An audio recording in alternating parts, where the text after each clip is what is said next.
नमस्कार दोस्तों, हमारी आज की कहानी का नाम है दुकान। सालनी बहू, 2 दिन बाद सोनी आ रही है। कमरे की सफाई कर देना और रसोई का सारा सामान बाजार से मंगवा लेना। शरबत की बोतल, आइसक्रीम जमाने के बर्तन भी निकाल लेना। उसे मेरे हाथ की बनी बहुत पसंद है।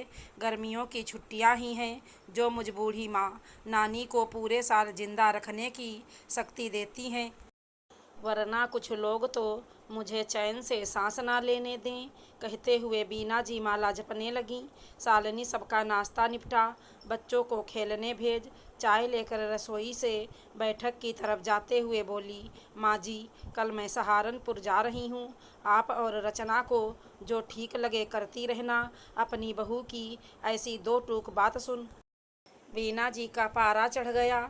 क्या बकवास है बड़ी बहू, तुम कब से मायके जाने लगी, वो भी जब घर में बेटी आने वाली है। और तुम्हारा मायके शहर से 15 किलोमीटर दूर है। कभी भी चली जाना, मैं कौन सा तुम्हें रोकती हूँ। गुस्से से हाथ नचाते हुए बोली। सालनी सोफे पर आराम से बैठ चाय सुड़कते हुए बोली, पहली बात, मैं आपको पूछ नहीं रही, बता रही हूँ कि कल मैं मायके जा रही हूँ। और दूसरा, मैंने अपनी सास और ननद रानी के लिए इन 10 सालों में ऐसा किया ही क्या है जो मैं उनके लिए रुकूं। पिछली बार आप और दीदी रचना से यहीं बोल रहे थे ना कमरे में। बीना जी के पैरों के तले जमीन खिसक गई। हाय, ये क्या हो गया। बड़ी बहू ने सब सुन लिया। 10 साल पहले शालिनी की शादी विकास के साथ हुई। घर में सास ससुर ननद एक देवर रहते थे। उसके ससुर की पुश्तैनी परचून की दुकान घर के पास होने के कारण गोदाम घर में ही था और मसालों की पैकिंग वहीं की जाती। दुकान पुश्तैनी थी, इसलिए पहले घर की महिलाएं ही ये काम हाथों से करती चली आ रही हैं। दादी सास के बाद सास और ननद मिलकर यह पैकिंग करते। मगर जब से शालिनी घर में बहू बनकर आई, बीना जी ने बड़े लाड़ से गोदाम के दरवाजे पर रोली हल्दी से उसके हाथों के छापे लगवा बोली, बहू रानी, आज से यह सब तेरा, तू ही यहाँ की मालकिन है। शालिनी फूली नहीं समाई। एक तरफ जहां सास लोग अपनी सत्ता डोलने के डर से बहू को जूते की नोक पर रखती हैं, वहीं उसे घर की रानी की उपाधि मिल गई। पर धीरे धीरे उसकी समझ में आने लगा कि उसे बड़ी चालाकी से घर की सारी जिम्मेदारियां सौंप दी गई हैं। सुबह 4 बजे से उठ मसाले पैक करती। पहले सास और ननद सिखाने आती थी, फिर धीरे धीरे उन्होंने भी आना छोड़ दिया। सारा दिन घर का काम निपटा, फिर रात में 12 बजे तक पैकिंग मशीन से पैकिंग करती। अगर वो मदद करने को बोले तो कहते, ऐसा भी कोई बड़ा काम नहीं है जो तुम कर ना पाओ। कुछ सालों में ननद की शादी हो गई। सारी जिम्मेदारी निभाने के बाद भी उसे कोई प्यार के 2 मीठे बोल नहीं बोलता, उल्टा 4 बातें सुनाकर चला जाता। अब ननद भी मेहमान बनकर आने लगी। काम बढ़ता चला गया। शालिनी खुद मायके ना के बराबर जा पाती। दोनों बच्चों का भी मन करता कि नाना नानी के घर जाएं, पर 4 दिन रुक वापस आ जाती, क्योंकि दुकान पर स्टॉक खत्म होने की नौबत आ जाती।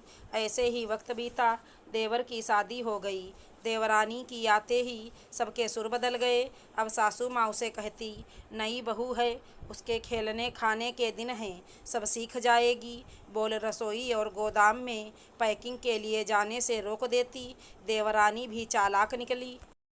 उसने शालिनी का सुबह 4 बजे से रात 12 बजे तक का शेड्यूल अच्छे से समझ लिया और सोचा, इस काम के जाल में फंसी तो कभी निकल नहीं पाऊंगी। इसलिए वो सास के आसपास चमचागिरी करती, अपने मायके से साड़ी गहने ला कर देती, मीठी मीठी बातें करते उनके आगे पीछे घूमती रहती, कभी पैर दबाने मालिश के नाम पर रसोई में कदम नहीं रखती।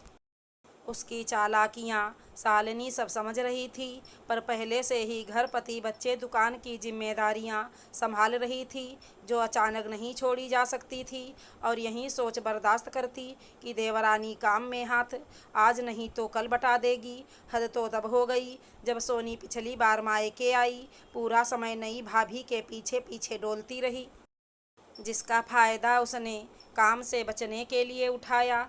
रचना बोली, दीदी चलो मैं आपको बाजार घुमा लाती हूँ।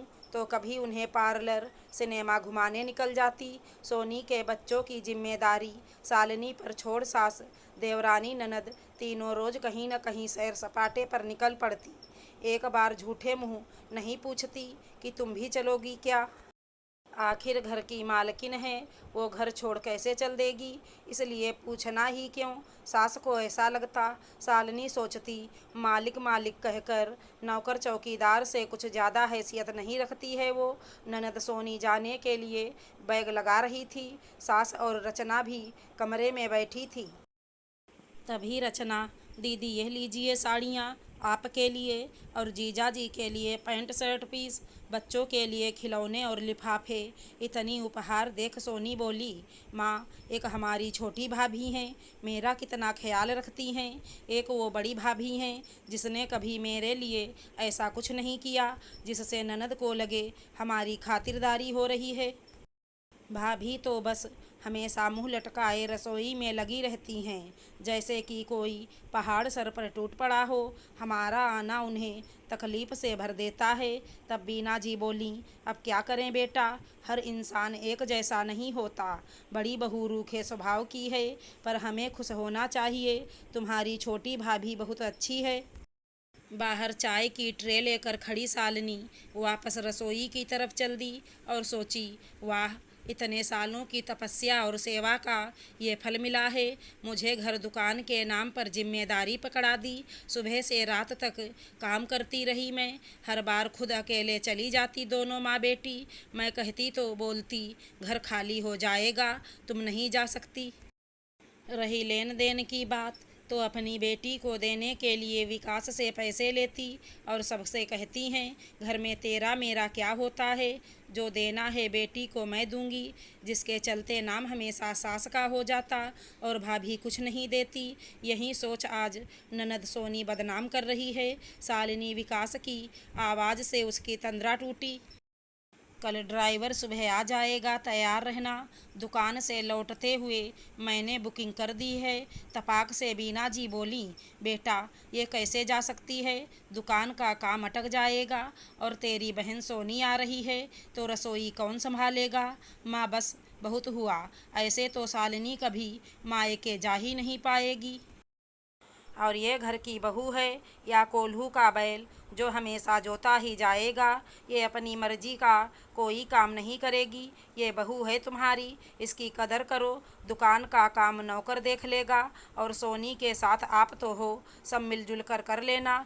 जब एक अकेली शालिनी सब घर के काम के साथ दुकान संभाल सकती है तो आप चार हाथ सिर्फ रसोई नहीं बना सकते। आज अपने बेटे के मुंह से पत्नी का पक्ष सुन बीना जी को करंट लग गया। वो जड़वत होकर बहू की ओर देख रही थी। शायद उनका बहू को इतना दबाना और बुराई करना उनको भारी पड़ गया। शालिनी चाय ख़त्म कर कमरे की तरफ जा रही थी, पर उसकी आंखें अपनी सास को देख मानो कह रही थी, 100 सुनार की एक लोहार की। अगर हमारी कहानी पसंद आई हो तो चैनल को लाइक शेयर सब्सक्राइब करें। धन्यवाद दोस्तों।